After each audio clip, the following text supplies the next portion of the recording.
بسم اللہ الرحمن الرحیم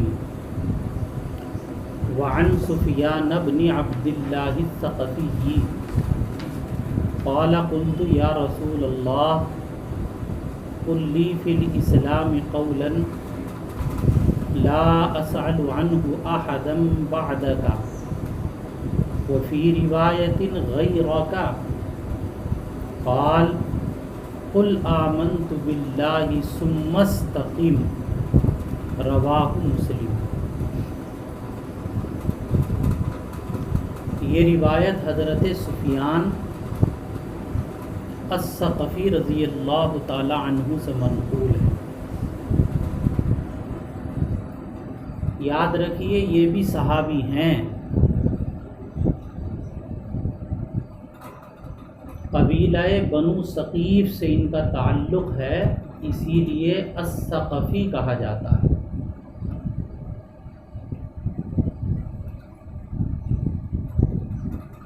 طائف کے باشندے اتنے اہم لوگوں میں سے تھے، آپ ایک بات سے اندازہ لگا سکتے ہیں کہ حضرت عمر رضی اللہ تعالی عنہ جیسے خلیفۃ المسلمین نے ان کو اپنا گورنر مقرر کر کے بھیجا۔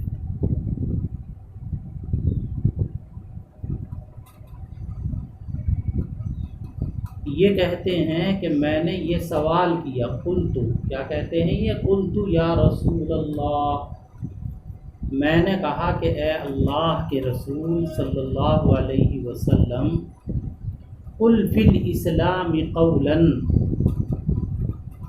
مجھے بتا دیجئے اسلام کے بارے میں، فی الاسلامی، اسلام کے بارے میں، قولا ایسی بات، مجھے بتا دیجئے اسلام کے بارے میں ایسی، یعنی کوئی ایسی نصیحت کر دیجئے، لا اسأل عنہ احدا بعدک، کہ آپ کے بعد میں کسی اور سے سوال نہ، آپ کے بعد مجھے کسی اور سے سوال کرنے کی ضرورت پیش نہ، کوئی جامع نصیحت کر دیجیے اسلام کے بارے میں جو کافی اور وافی ہو میرے لیے۔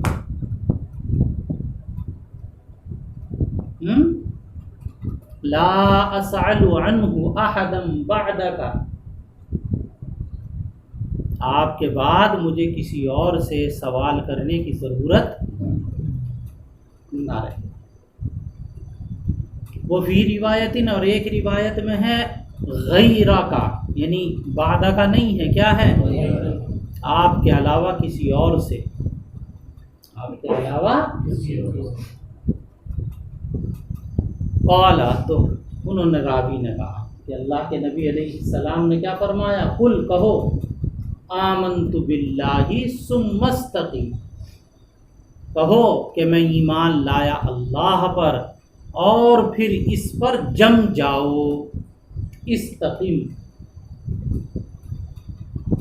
استقام یستقیم، استقامت باب استفعال سے امر کا صیغہ ہے، پھر اس پر کیا ہو جاؤ بھائی؟ جم جاؤ۔ یہ حدیث پاک جوامع الکلم میں سے ہے۔ کس میں سے ہے بھائی؟ جوامع الکلم۔ آپ کہیں کہ جوامع الکلم کسے کہتے ہیں؟ جوامع الکلم کا مطلب یہ ہے کہ بات تو مختصر ہو، الفاظ کم ہوں، الفاظ کیا ہوں اس میں؟ کم، اور معنی زیادہ ہوں، معنی زیادہ ہوں، گویا کہ ایک سمندر ہے معنی کے اعتبار سے۔ اللہ کے رسول صلی اللہ علیہ وآلہ وسلم کے کمالات میں سے ایک کمال یہ بھی تھا کہ آپ جامع الکلم تھے، ایسا کلام کرتے تھے کہ جس میں الفاظ کم اور معنی زیادہ۔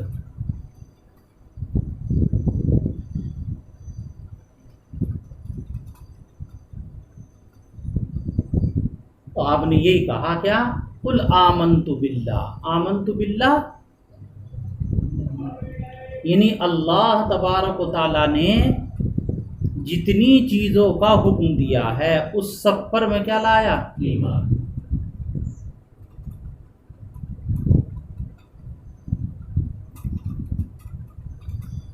ان سب پر میں کیا لایا بھائی، ایمان۔ تو اس کا تعلق تو ایمان سے ہو گیا۔ ثم استقم، پھر اس کے اوپر کیا ہو جاؤ، جم جاؤ، اس کا تعلق عمل سے ہو گیا۔ دونوں چیزیں آ گئی، ایمان بھی اور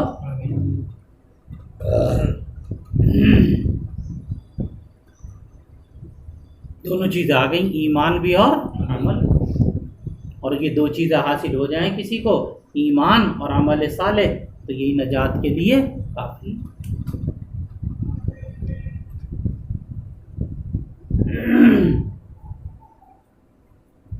تو آمنت باللہ کے اندر تمام شریعت آ گئی اس میں کہ اللہ کے تمام احکامات پر میں ایمان۔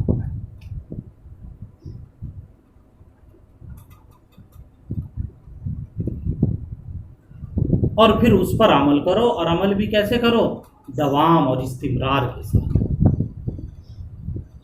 اب سوال یہ ہے کہ استقامت کہتے کسے؟ تو استقامت دو چیزوں کے مجموعے کا نام ہے، اوامر کا امتثال اور نواہی سے اجتناب۔ اوامر کا امتثال یعنی اللہ کے جتنے بھی احکامات ہیں جن کو اللہ نے کرنے کا حکم دیا ہے،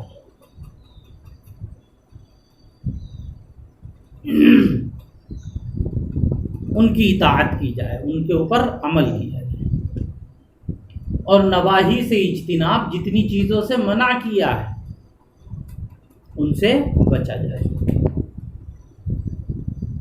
تو استقامت نام ہے امتثال اوامر اور اجتناب نواہی کے مجموعے، اس کا نام ہے بھائی امتثال اوامر اور اجتناب نواہی۔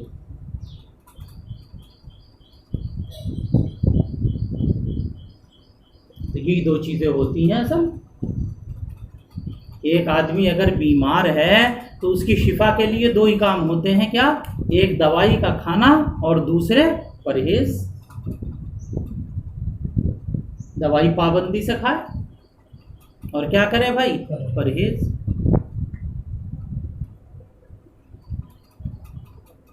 اگر یہ دونوں کام ہوں گے تو اللہ کے حکم سے اس کو شفا ہو جائے۔ ایسے ہی کامیابی کے لیے بتایا کہ یہاں بھی دو چیزیں ہیں، دوائی کا کھانا کیا ہے، امتثال اوامر، یہ دوائی کا کھانا، اور پرہیز کیا ہے، اجتناب نواہی، گناہوں سے پرہیز۔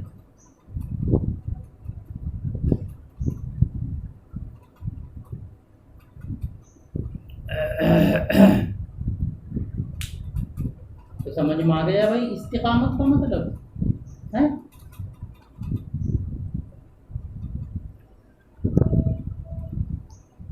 پھر یہ ایسا حکم ہے استقامت کا کہ یہ قرآن پاک کے اندر، احادیث کے اندر اس کا حکم بار بار،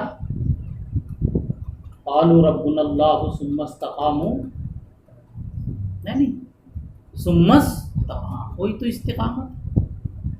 تو استقامت کا مطلب یہی ہوتا ہے کہ اللہ کے جو احکامات ہیں جن کو اللہ نے کرنے کا حکم دیا ہے ان کو کیا جائے،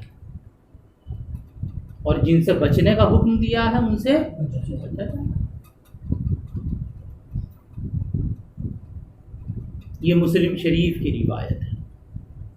وَعَنْ طَلْحَةَ بْنِ عَبْدِ اللَّهِ قَالَ جَاءَ رَجُلٌ إِلَى رَسُولِ اللَّهِ صَلَّى اللَّهُ عَلَيْهِ وَسَلَّمَ مِنْ أَهْلِ نَجْدٍ سَائِرَ الرَّأْسِ نَسْمَعُ دَوِيَّ صَوْتِهِ وَلَا نَفْقَهُ مَا يَقُولُ حَتَّى دَنَا مِنْ رَسُولِ اللَّهِ صَلَّى اللَّهُ عَلَيْهِ وَسَلَّمَ فَإِذَا هُوَ يَسْأَلُ عَنِ الْإِسْلَامِ فَقَالَ رَسُولُ اللَّهِ صَلَّى اللَّهُ عَلَيْهِ وَسَلَّمَ 5 صلوات فِي الْيَوْمِ وَاللَّيْلَةِ فَقَالَ هَلْ عَلَيَّ غَيْرَهُنَّ فقال هل علی غیرهن قال لا الا ان تطوع قال رسول اللہ صلی اللہ علیہ وسلم وصيام شهر رمضان فقال هل علی غیره قال لا الا ان تطوع قال وذكر له رسول الله صلى الله عليه وسلم الزكاة فقال هل علي غيرها قال لا إلا أن تطوع قال فأدبر الرجل وهو يقول والله لا أزيد على هذا ولا أنقص منه فقال رسول الله صلى الله عليه وسلم افلح الرجل ان صدق متفق علیہ۔ یہ روایت حضرت طلحہ ابن عبید اللہ القریشی رضی اللہ تعالی عنہ سے منقول ہے۔ یہ مہاجر صحابی ہے۔ کیسے صحابی ہیں بھائی؟ یہ مہاجر ہیں، قریشی ہیں، عشرۂ مبشرہ میں داخل ہیں۔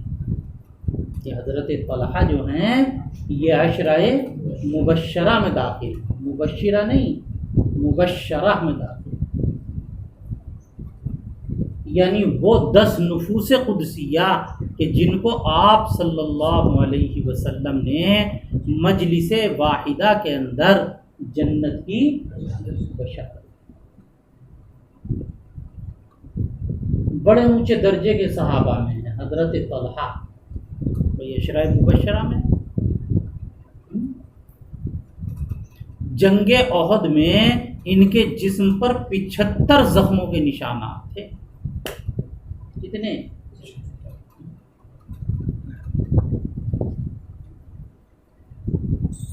اور یہ نبی کریم صلی اللہ علیہ وسلم کے لیے ڈھال بن گئے تھے۔ کیا بن گئے تھے بھائی؟ ڈھال۔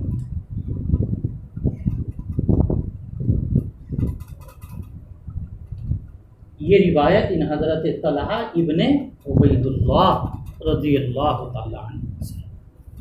قال، انہوں نے کہا، جاء رجل الی رسول اللہ صلی اللہ علیہ وسلم، ایک صاحب نبی کریم صلی اللہ علیہ وسلم کی خدمت میں حاضر ہوئے۔ اب یہ کون تھے؟ حدیث پاک میں آ رہا ہے من اہل نجد، نجد کے رہنے والے، ایک علاقہ ہے عرب میں نجد۔ اب جو سعودیہ پر حکومت ہے آل سعود کی، یہ بھی نجد ہی کے رہنے والے ہیں، یہ سب نجدیوں کا علاقہ۔ من اہل نجد، سائر الرأس یہ منصوب ہے حال ہونے کی وجہ سے۔ حال کیا ہے ان صاحب کا جو آئے ہیں؟ جاء رجل سے حال ہے، یہ حال یہ ہے کہ پراگندہ بات، سائر الراس پراگندہ بات۔ اب حدیث پاک کے اندر رجل آیا ہے، تعیین نہیں ہے، صفات تو آ گئی، ان کا نام نہیں آیا یہاں۔ آپ کو یاد ہوگا کہ ایک روایت حضرت ابو ہریرہ کی بھی ابھی اوپر گزری ہے کہ عن ابی ہریرہ قال اتی اعراب النبی صلی اللہ علیہ وسلم، ایک اعرابی نبی صلی اللہ علیہ وسلم کی خدمت میں حاضر ہوئے، وہاں بھی نام نہیں۔ تو بعض لوگوں کو یہ شبہ پیدا ہو گیا کہ وہ جو ابو ہریرہ کی روایت میں اعرابی کا ذکر ہے اور حضرت طلحہ کی روایت میں رجلن کا ذکر ہے، یہ دونوں ایک ہیں۔ کیا ہیں یہ دونوں؟ ایک۔ وہاں انہیں اعرابیون کے لفظ سے تعبیر کیا اور یہاں دونوں کیا ہیں؟ یہ سمجھ میں آ رہی ہے بھائی بات؟ یہ ذرا مشکل بات ہے، اسے غور کر کے سمجھیے گا۔ یہ شبہ کیوں پیدا ہوا ان حضرات کو؟ یہ شبہ پیدا ہوا مسلم شریف سے، کیونکہ مسلم شریف میں ان تمام روایتوں کو ایک جگہ ذکر کر دیا۔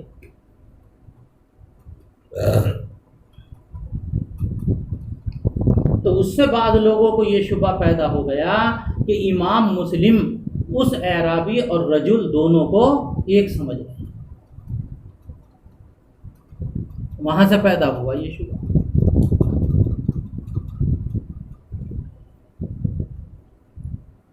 پھر ایک ہیں یا الگ الگ ہیں؟ ہمارے محدث کشمیری نور اللہ مرقدہ فرمایا کرتے تھے کہ بھائی یہ دونوں الگ الگ ہیں۔ کیوں؟ اس لیے کہ دونوں کے سوال کا انداز الگ ہے اور دونوں کے لیے آقا کا جواب بھی الگ ہے۔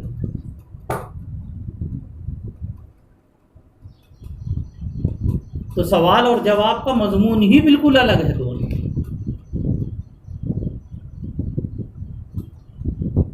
اس لیے محدث کشمیری کی رائے یہ ہے کہ وہ الگ ہیں، اعرابی الگ ہے۔ تو حضرت ابو ہریرہ کی روایت میں جن اعرابی کا ذکر ہے وہ حضرت سعد ابن احزم رضی اللہ تعالیٰ عنہ، اور یہاں حضرت طلحہ کی روایت میں جو رجلن کا ذکر ہے، اس رجلن سے مراد حضرت زمام ابن ثعلبہ رضی اللہ تعالیٰ عنہ۔ یہ زمام ضاد کے ساتھ پڑھیں گے،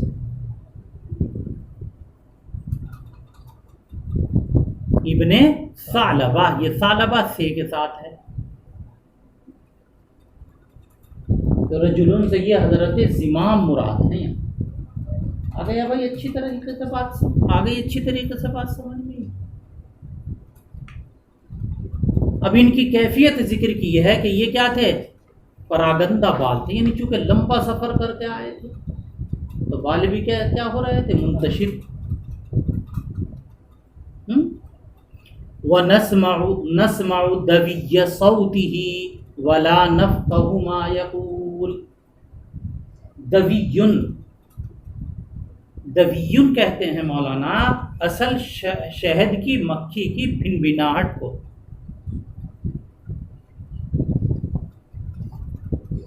اس کو کہتے ہیں، یہاں کیا مراد ہے؟ یہاں مراد وہ کلام ہے کہ جس کی آواز تو سنائی دے لیکن مفہوم سمجھ میں، کیونکہ یہ بھی دور تھے، دور ہی سے دیہاتیوں کی طرح شور مچا رہے تھے، تو آواز تو آ رہی تھی، کچھ کہہ رہے ہیں لیکن کیا کہہ رہے ہیں یہ سمجھ میں، کس وجہ سے نہیں سمجھ میں آ رہا تھا؟ دور ہونے کی وجہ سے۔ نسمع دوی صوتہ، ہم ان کی آواز کی گنگناہٹ سن رہے تھے۔ ولا نفقہ ما یقول، اور ہم نہیں سمجھ رہے تھے کہ وہ کیا کہہ رہے ہیں۔ ما یقول، ہم نہیں سمجھ رہے تھے اس بات کو جو وہ کہہ رہے ہیں،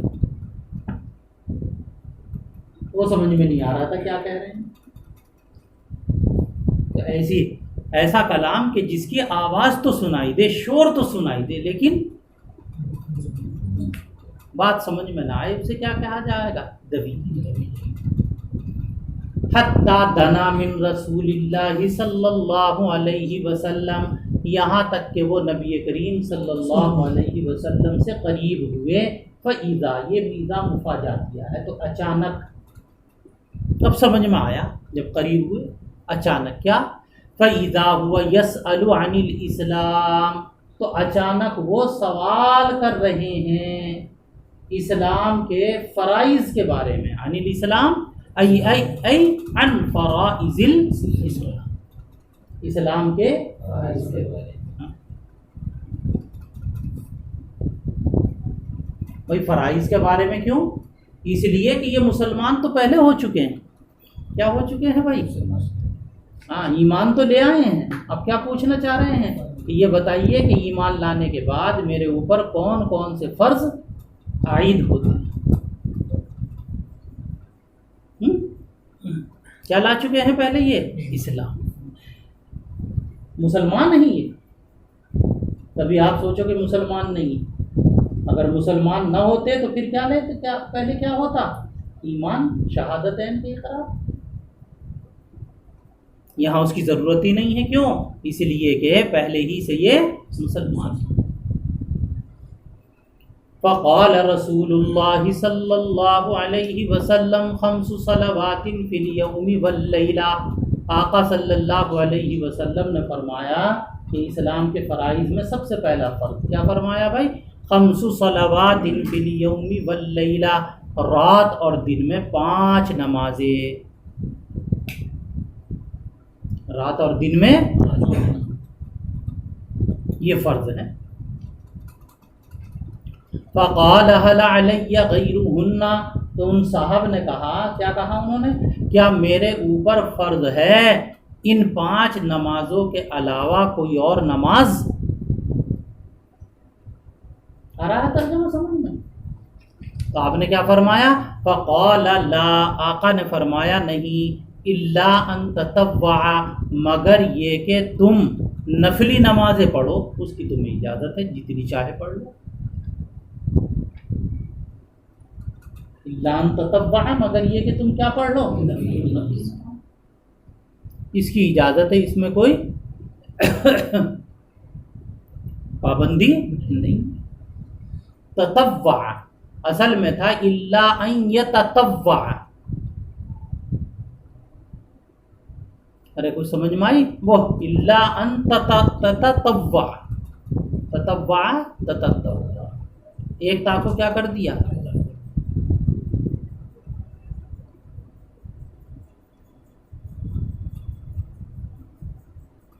اب یہاں پر ایک مشہور اعتراض ہے، اعتراض یہ ہے کہ بھائی ٹھیک ہے 5 نمازوں کے علاوہ باقی سب کو نفل قرار دیا، تو وتر کا کیا ہوگا؟ احناف کے یہاں وتر تو واجب ہے، احناف کے یہاں کیا ہے بھائی؟ تو وتر کی تو نفی ہو گئی، یہاں نفل میں آ گئے وتر، تو اس کا جواب یاد رکھنا کہ وتر واجب ہیں، لیکن وتر مستقل نہیں ہوتے، وہ کس کے تابع ہوتے ہیں؟ عشاء کے۔ تو جب عشاء آ گئی تو اسی کے اندر وتر بھی آ گئے، ان کو الگ سے ذکر کرنے کی کوئی ضرورت، اس سے وتروں کا نفل ہونا ثابت کیا ہے؟ وتر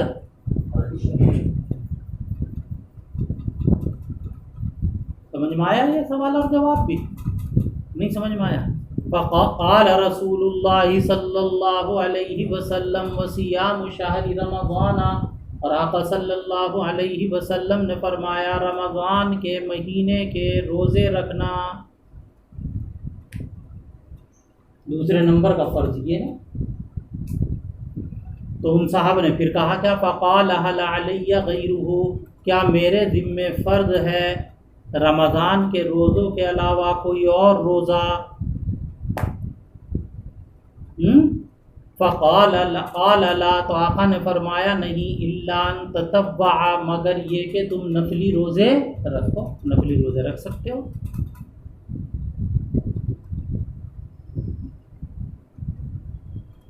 اس میں کوئی پابندی نہیں، البتہ کچھ دنوں کے اندر ایسا ہے جس میں ممانعت آئی ہے۔ قال ذکر له رسول اللہ صلی اللہ علیہ وسلم، آقا صلی اللہ علیہ وسلم نے ان کے سامنے، راوی نے کہا، اس قال کا فاعل راوی ہے، ان کے سامنے ذکر کیا، اس کا ذکر کیا زکوٰۃ کا، کہ تیسرے نمبر پر کیا فرض ہے؟ زکوٰۃ۔ فقال هل علی غیرہا، تو ان صاحب نے معلوم کیا میرے اوپر لازم ہے فرض زکوٰۃ کے علاوہ کوئی اور صدقہ، میرے اوپر فرض ہے زکوٰۃ کے علاوہ کوئی اور صدقہ بھی فرض ہے میرے اوپر۔ آپ نے کیا فرمایا؟ فقال لا، نہیں، الا ان تطوع، مگر یہ کہ تم نفلی صدقہ ادا کرو، نفلی صدقہ کر سکتے ہو۔ قال فادبر الرجل وهو يقول، تو راوی نے کہا کہ وہ صاحب جو تھے لوٹ کر چلے گئے یہ کہتے ہوئے، واللہ لا ازید علی ھذا ولا انقص منہ، اللہ کی قسم اس کے اوپر نہ میں زیادہ کروں گا نہ کم کروں گا، کہے میں تبلیغ میں، یا لا ازید علی ھذا من تلقائی نفسی ولا انقص منہ من تلقائی نفسی، دوسرا جواب بھی دیا تھا، اور سب سے اچھا جواب کیا بتایا تھا؟ یہ محاورہ ہے، کہیں کے لیے کمال اطاعت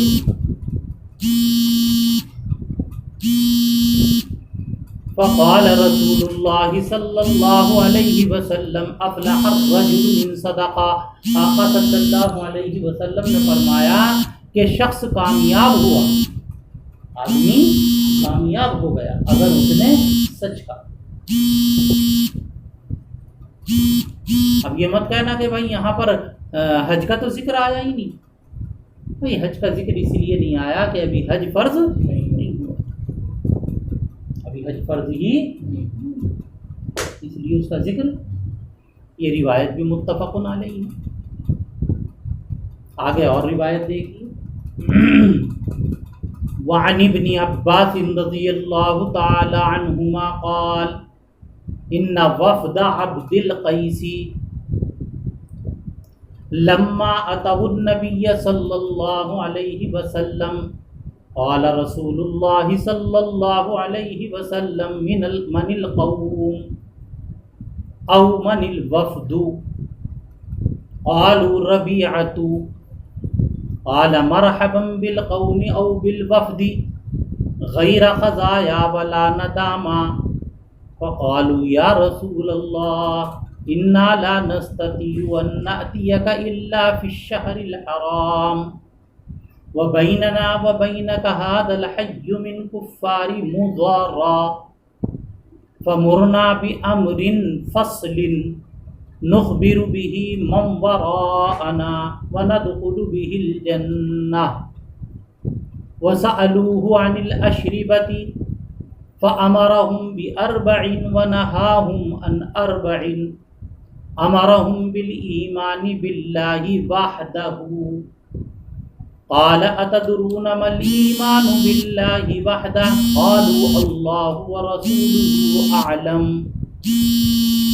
قال شهادة أن لا إله إلا الله وأن محمدا رسول الله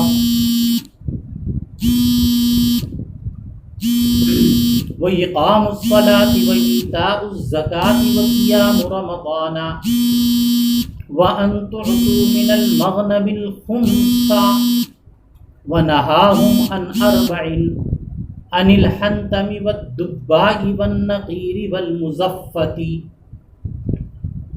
وقال احفظوهن وأخبروا بهن من وراءكم متفق عليه ولفظه للبخاری۔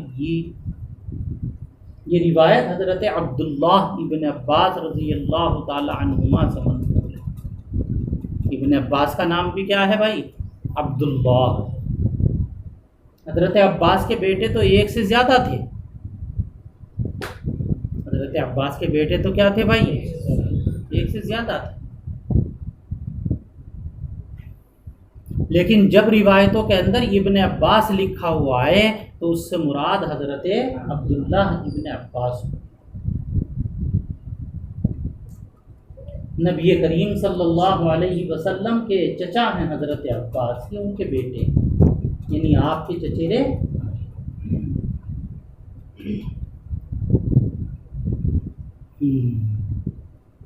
بڑے اونچے درجے کے۔ اللہ کے نبی علیہ الصلاۃ والتسلیم نے ان کو دعا دی تھی۔ کیا دی تھی ان کو؟ دعا۔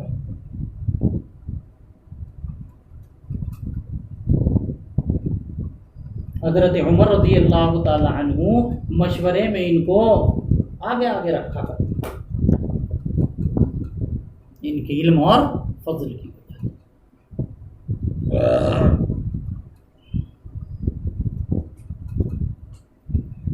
یہ کہتے ہیں، کیا کہتے ہیں یہ؟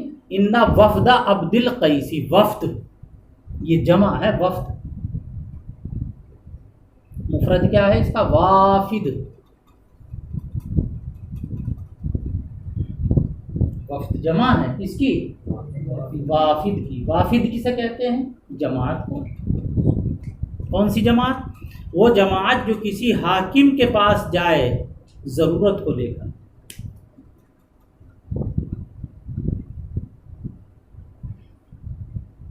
کوئی بڑا حاکم ہوتا ہے نا، حکومت کا ذمہ دار ہوتا ہے، وزیر ہو، وزیر اعظم ہو، وزیر اعلیٰ ہو، تو اس سے ملنے کے لیے جو جماعت جاتی ہے اپنی ضرورت اور اپنی حاجت کو لے کر، اس کو کیا کہا جاتا ہے؟ وفد۔ اس کا مفرد کیا ہے؟ وافد۔ عبد القیس،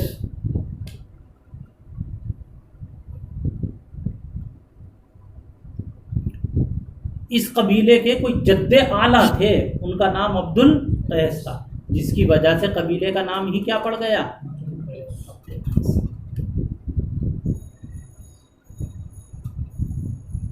اب یہ قبیلہ عبد قیس کہاں کا رہنے والا تھا؟ بحرین کا۔ کہاں کا رہنے والا تھا؟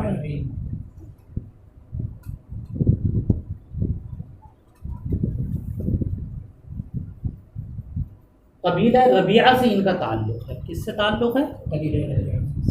اور یاد رکھو زمانہ جاہلیت میں ربیعہ اور مضر ان دونوں کی دشمنی تھی، ان کی آپس میں جنگ چلتی تھی۔ ربیعہ پہلے مسلمان ہو گئے،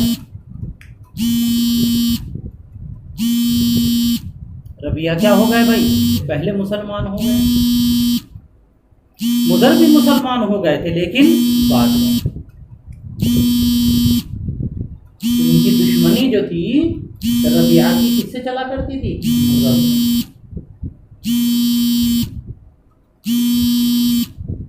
دشمنی تھی آپس دونوں قبیلوں کی۔ اور عبد قیس کس کا حصہ ہے؟ ربیعہ کا۔ تو یہ ہوا وفد عبد قیس۔ لما اتوا النبی صلی اللہ علیہ وسلم، جب وہ آئے نبی کریم صلی اللہ علیہ وسلم کی خدمت میں۔ یہ کب آئے؟ یہ کب آئے ہیں؟ دیکھو یاد رکھو، صحیح بات یہ ہے کہ وفد عبد قیس نبی کریم صلی اللہ علیہ وسلم کی خدمت میں 2 مرتبہ، ایک سن 5 ہجری یا 6 ہجری میں۔ کب بھائی؟ اور دوسرے سن 9 میں۔ کتنی مرتبہ آئے ہیں یہ؟ 2 مرتبہ۔ ہاں، اور کوئی اشکال نہیں رہے۔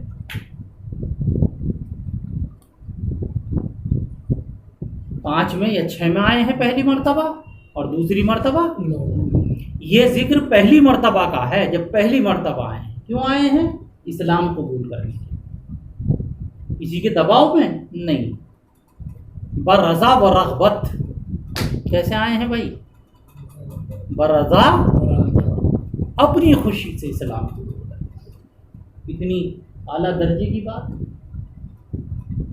کہ کوئی دباؤ نہیں، خود اپنی خوشی خوشی اسلام قبول کرنے کے لیے آئے۔ کیا خوشی ہوئی ہوگی آقا صلی اللہ علیہ وسلم اس وفد کو دیکھ۔ کتنے نفوس تھے اس وفد کے اندر؟ تقریباً 40۔ کتنے بھائی؟ تقریباً 40 تھے۔ ہائے ہائے۔ قال رسول اللہ صلی اللہ علیہ وسلم من القوم او من الوفد۔ یہ راوی کو شک ہے کہ آپ نے من القوم کا لفظ فرمایا یا آپ نے من الوفد کا لفظ۔ قربان جائیے کتنی احتیاط کی ہے اکابرین امت کہ اگر شک ہو گیا تو دونوں لکھ دیے۔ خیر، کیا فرمایا آپ نے؟ من القوم، کون سی قوم ہے؟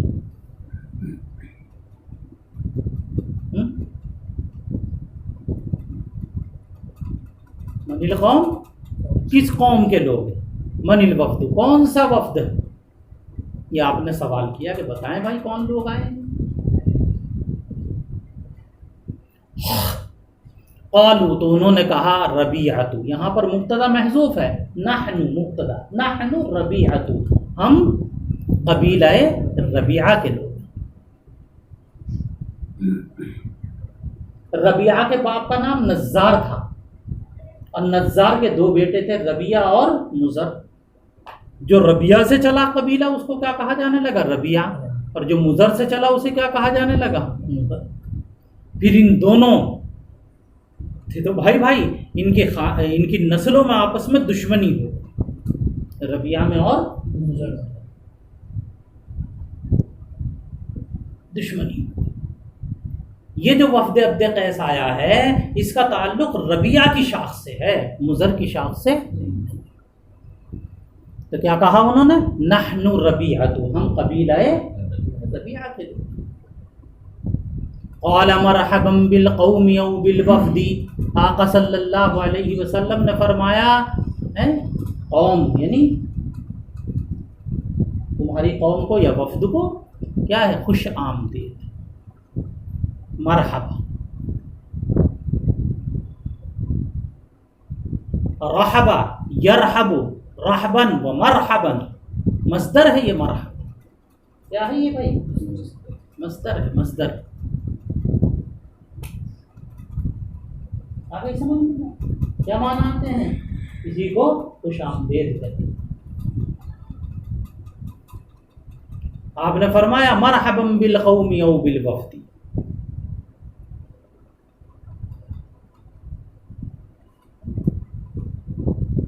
قوم کے لیے یعنی والے وفد کے لیے خوش آمدید۔ غیر خزایا ولا ندامہ، یہ منصوب پڑھیں گے حال ہونے کی وجہ۔ غیر خزایا یہ جمع ہے، خزایا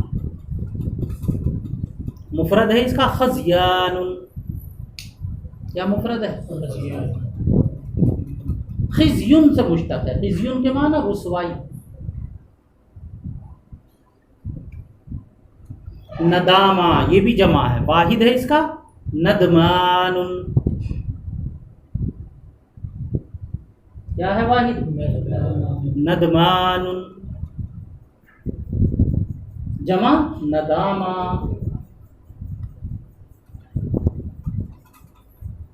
جمع کیا ہے؟ ندامہ۔ ندمان کسے کہتے ہیں؟ ندمان شرمندہ۔ ایک اور لفظ ہے ندیم، وہ الگ ہے، ندیم دوست کو کہتے ہیں۔ ندیم کسے کہتے ہیں؟ ہم نشی کو، دوست کو ہم نشی کو کہتے ہیں۔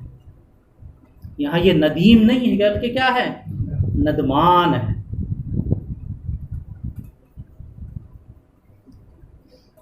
ندیمہ، ندیمہ ندامتن، فہو نادم و ندمان دونوں پڑھے جائیں گے۔ نادم بھی کیا معنی آتے ہیں دونوں کے؟ تو غیر خزایا ولا ندامہ یہ حال ہے، جب حال ہے تو اس میں فاعل کے معنی میں ہوگا۔ ای غیر خازئین ولا نادمین، یہی تو ہوگی نا عبارت، کیا عبارت ہوگی؟ مرحبا ہے، نہ تو کوئی رسوائی ہے اور نہ شرمندگی۔ کوئی رسوائی کوئی شرمندگی کیوں نہیں؟ اس لیے کہ تم برضا و رغبت اسلام قبول کرنے کے لیے آئے ہو، تو نہ کوئی رسوائی ہے اور نہ شرمندگی۔ اس کے برخلاف اگر جنگ ہوتی، جہاد ہوتا تم سے اور اس میں قید کیے جاتے، غلام بنائے جاتے، تو رسوائی بھی تھی اور شرمندگی۔ تو غیر خزایا ولا ندامہ کیوں کہا آپ نے؟ اس لیے کہا کہ برضا و رغبت اسلام قبول۔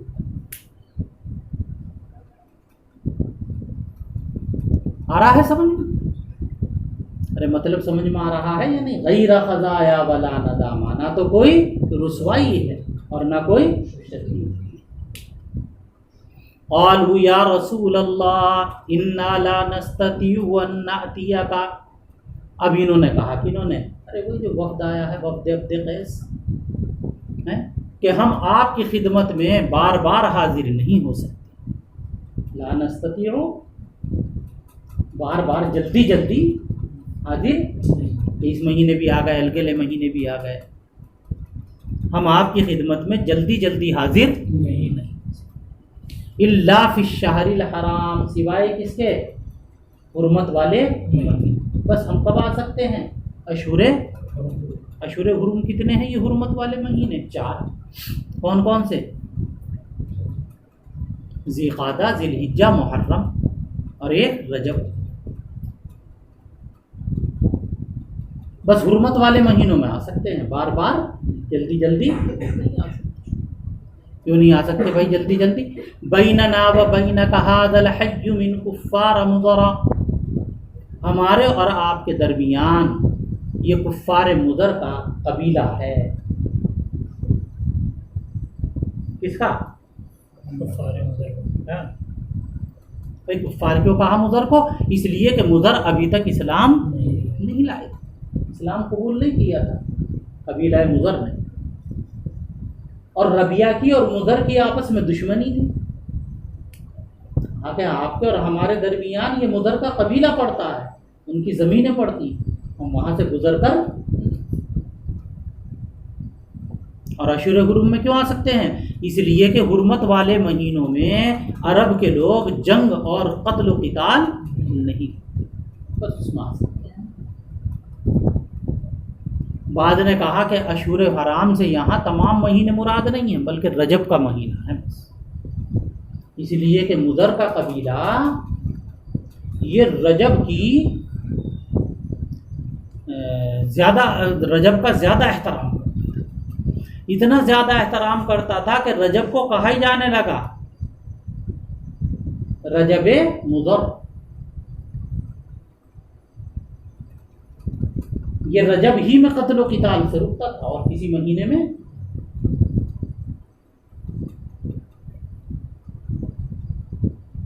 اور بڑا جنگجو قبیلہ تھا یہ مضر۔ آ گئی عقل میں بات؟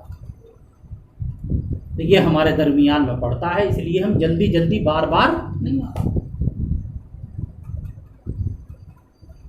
دیکھ رہے ہیں آپ ترجمہ نہیں؟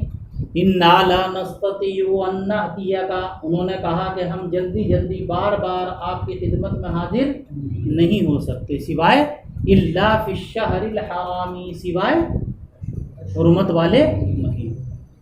اور حرمت والے مہینے سے خاص طور سے کون سا مہینہ مراد ہے بھائی؟ رجب کا۔ بیننا و بینک ھذا الحی من کفار مضر، ہمارے اور آپ کے درمیان کفار مضر کا یہ قبیلہ، اس کی زمینیں پڑتی ہیں، وہاں سے ہو کر ہم ان سے ہماری جنگ چل رہی ہے، ان سے ہماری کیا چل رہی ہے بھائی؟ اور یہ بڑا جنگجو قبیلہ تھا۔ مرنا بامر فصل، فصل فاصل، آپ ہمیں حکم دے دیجئے ایسی باتوں کا جو حق و باطل کے درمیان فصل کرنے کی، جو حق و باطل کے درمیان میں کیا ہو بھائی؟ فصل، حق اور باطل کے درمیان میں امتیاز پیدا کرنے کی یہ حق ہے اور یہ وَنُخْبِرُ بِهِ مَنْ وَرَاءَنَا، اور ہم ان باتوں کو جا کر بتائیں ان لوگوں کو جو ہمارے پیچھے ہیں۔ کہاں؟ قبیلے، ہم تو ان کی طرف سے آپ کے پاس خدمت میں حاضر ہوئے ہیں، جو آپ دیں گے ہمیں وہ ہم انہیں جا کر بتا دیں گے۔ وَنُخْبِرُ بِهِ، اور ہم کیا کریں گے بھائی؟ ان باتوں کو بتا دیں گے جا کر اپنے پیچھے والوں کو۔ وَنَدْخُلُ بِهِ الْجَنَّةَ، اور ان پر عمل کر کے ہم جنت میں داخل ہیں۔ کون سا دخول مراد ہے یہاں پر؟ بتا چکا میں پیچھے کون سے دخول ہے۔ وَسَأَلُوهُ عَنِ الْأَشْرِبَةِ، اشربہ شراب کی جمع ہے، اور شراب شربت کو کہتے ہیں پینے کی چیز۔ تو انہوں نے سوال کیا پینے کی چیزوں کے بارے میں؟ نہیں، یہاں پر مضاف محذوف ہے، ای انظروا فی الاشربہ، انہوں نے سوال کیا کس میں؟ پینے کے برتنوں کے بارے میں۔ کس کے بارے میں بھائی؟ پینے کے برتن۔ آج کی طرح برتنوں کی کثرت نہیں تھی اس زمانے، آج کی طرح برتنوں کی کثرت نہیں تھی بھائی اس زمانے، بلکہ مختصر لوگوں کے پاس برتن ہوا کرتے تھے۔ اور یہ خاص طور سے ان برتنوں کے بارے میں معلوم کر رہے ہیں جن میں نبیذ بنائی جاتی ہے۔ کیا بنائی جاتی ہے؟ نبیذ۔ آپ کہیں گے نبیذ کسے کہتے ہیں؟ یاد رکھو نبیذ کہتے ہیں کشمش یا چھوارے کو پانی میں ڈال کے رکھ دینا، کتنی دیر کے لیے؟ اتنی دیر کے لیے کہ پانی میں مٹھاس پیدا ہو جائے لیکن اس میں تیزی پیدا نہ ہو. کیا پیدا نہ ہو؟ تیزی پیدا، نشہ پیدا نہ ہو.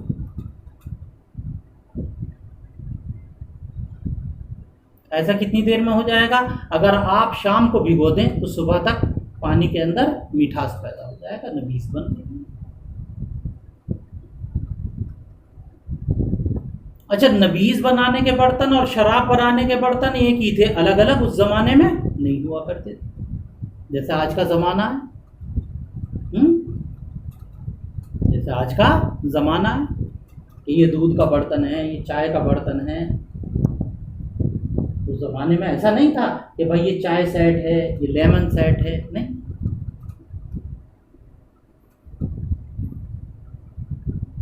تو جس میں شراب بنائی جاتی تھی اسی میں نبیذ، چاہے نہیں، نبیذ بنائی جاتی تھی، چاہے نہیں.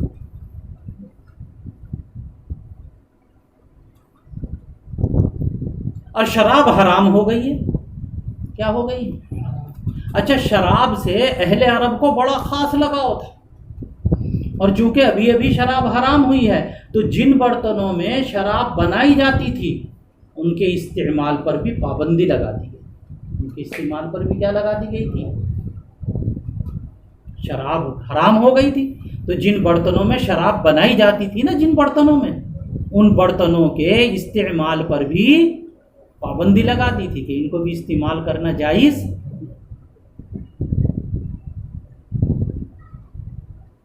ان کو بھی استعمال کرنا جائز. کیوں؟ کہ کہیں ایسا نہ ہو کہ برتن کو دیکھ کر شراب کی یاد آ جائے اور آدمی گناہ کے اندر مبتلا ہو جائے. اس کو کہتے ہیں سد ذرائع، اسباب کے اوپر بھی کیا لگا دینا. اور پھر جب شراب کی حرمت لوگوں کے ذہنوں میں رچ گئی، بس گئی، اس کی نفرت اچھی طریقے سے دلوں میں بیٹھ گئی، شراب کی نفرت دلوں میں اچھی طریقے سے بیٹھ گئی، تو برتنوں کے استعمال کی اجازت.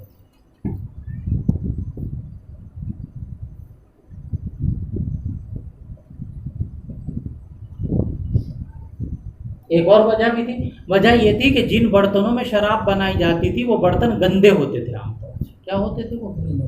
اس لیے آپ نے ان کے استعمال کو منع. تو وہ سوال کر رہے ہیں، کس کے بارے میں سوال کر رہے ہیں؟ انل اشربہ، پینے کے برتنوں کے بارے میں، یعنی جن میں نبیذ بنائی جاتی ہے ان برتنوں کے کہ ان کے بارے ان کا حکم بتائیے کیا ہے. فَأَمَرَهُمْ بِأَرْبَعٍ وَنَهَاهُمْ عَنْ أَرْبَعٍ. تو آقا صلی اللہ علیہ وسلم نے 4 چیزوں کا حکم دیا اور 4 چیزوں سے منع. کون کون سی 4 چیزوں کا حکم دیا مولانا؟ غور کرو. امرہم بالایمان باللہ وحدہ، اللہ کے نبی علیہ الصلاۃ والتسلیم نے انہیں حکم دیا اس چیز کا، باللہ، بالایمان باللہ، بالایمان باللہ وحدہ.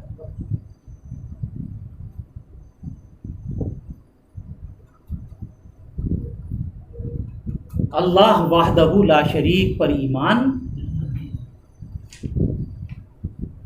اس کو کیا کہیں گے ہم ترجمے میں؟ اللہ کی وحدانیت پر.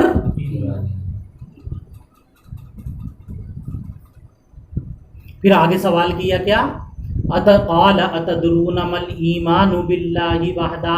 آپ نے فرمایا کیا تم جانتے ہو اللہ کی وحدانیت پر ایمان لانا کیا ہے؟ اتدرون، کیا تم جانتے ہو اللہ کی وحدانیت پر ایمان کسے کہتے ہیں؟ جانتے ہو؟ تو انہوں نے کیا کہا؟ اللہ و رسولہ عالم، اللہ اور اس کا رسول زیادہ بہتر. تو آپ نے اب وحدانیت کا مطلب بتایا. کیا؟ قال شہادت اللہ الہ الا اللہ وان محمد الرسول اللہ. گواہی دینا اس بات کی کہ اللہ کے علاوہ کوئی معبود نہیں ہے اور محمد صلی اللہ علیہ وسلم اللہ کے رسول. یہ ہے کیا بھائی؟ ایمان باللہ، یعنی اللہ کی وحدانیت پر ایمان. کتنی باتیں ہو گئی؟ ایک اللہ کی وحدانیت پر یہ پہلی.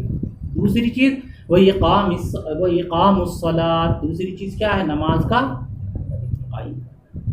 نمبر 3 وَإِيتَاءُ الزَّکَاۃ ہے. اور نمبر 4 وَصِيَامُ رمضان، رمضان کے اتنا وعدہ کیا تھا آپ نے. 4 باتوں کا حکم دیا نا، 4 پوری ہو گئی. آگے ایک اور ہے کیا؟ وَأَن تُعْتُوا مِنَ الْمَغْنَمِ الْخُمْسَ، کہ تم ادا کرو مال غنیمت کا خمس. خمس کے معنی مال غنیمت کسے کہتے ہیں؟ جو میدان جہاد کے اندر کفار سے مال قبضے میں آئے اس کو مال غنیمت. اس کا 5واں حصہ کس کو دیا جائے گا؟ اس کا 5واں حصہ کسے دیا جائے گا بھائی؟ امیر المومنین، حکومت کو دیا جائے گا کہ تم ادا کرو مال غنیمت میں سے خمس. اب یہ کتنی باتیں ہو گئی؟ 5. اور وعدہ کتنے کا تھا؟ 4. تو اجمال میں تو یہ تھا کہ امرہم ب40، اور تفصیل میں کتنی باتیں ہو گئیں؟ 5. تو ہمارے محدثین نے اس کے 2 جواب دیے ہیں، دونوں یاد رکھیں. پہلا جواب یہ ہے کہ شہادت اللہ الہ، یہ جو شہادت کا ذکر ہے نا توحید کا، یہ بطور تمہید کے، ورنہ حکم کتنے ہیں اصل؟ ارے حکم کتنے رہ گئے؟ بس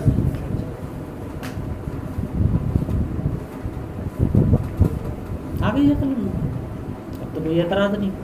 دوسرا جواب یہ ہے کہ 4 حکم تو ہو گئے، لیکن چونکہ یہ قبیلہ ربیعہ کے لوگ تھے اور یہ حالت جنگ میں رہتے تھے، کس سے؟ کفار سے. حالت جنگ میں کس سے رہتے تھے بھائی؟ اس لیے مال غنیمت کا انہیں خاص طور سے حکم دیا گیا. انہیں خاص طور سے کس کا حکم دیا گیا؟ وَأَن تُعْتُوا مِنَ الْمَغْنَمِ الْخُمْسَ، کہ تم ادا کرو مال غنیمت میں سے. وَنَهَاهُمْ عَنْ 40، اور آپ نے منع کیا 4 چیزوں سے. کتنی چیزوں سے؟ 4. کون کون سی؟ الحنتم، حنتم کہتے ہیں مولانا روغنی گھڑے کو. ایسا گھڑا، ایسی گھڑیا مٹی کی جس کے اوپر کیا مل دیا گیا ہو؟ روغن. کیوں؟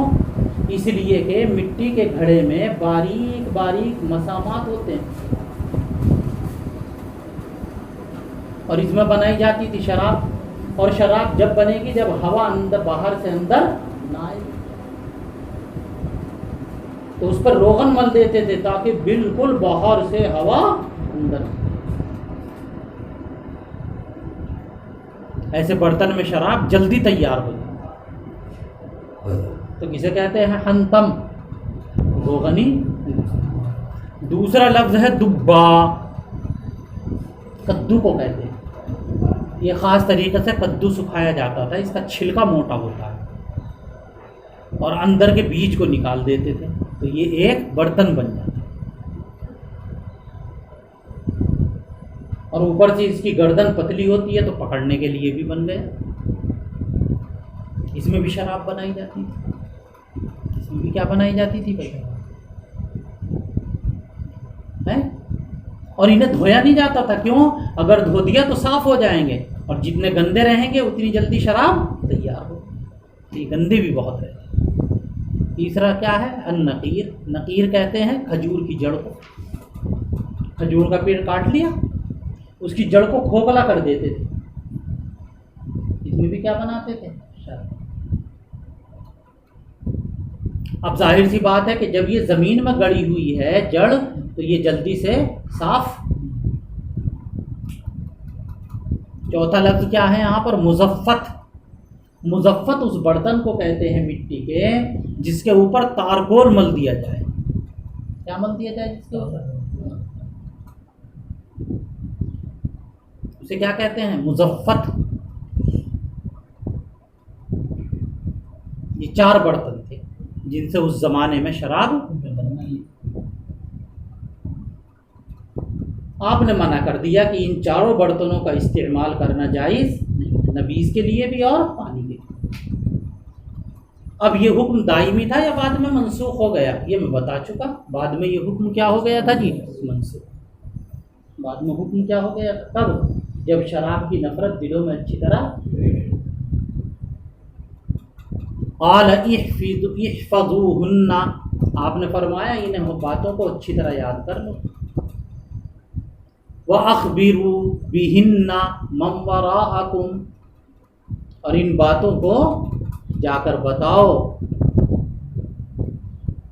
جو لوگ تمہارے پیچھے۔ یہ متفق علیہ روایت ہے، لیکن الفاظ کس کے ہیں یہ؟ بس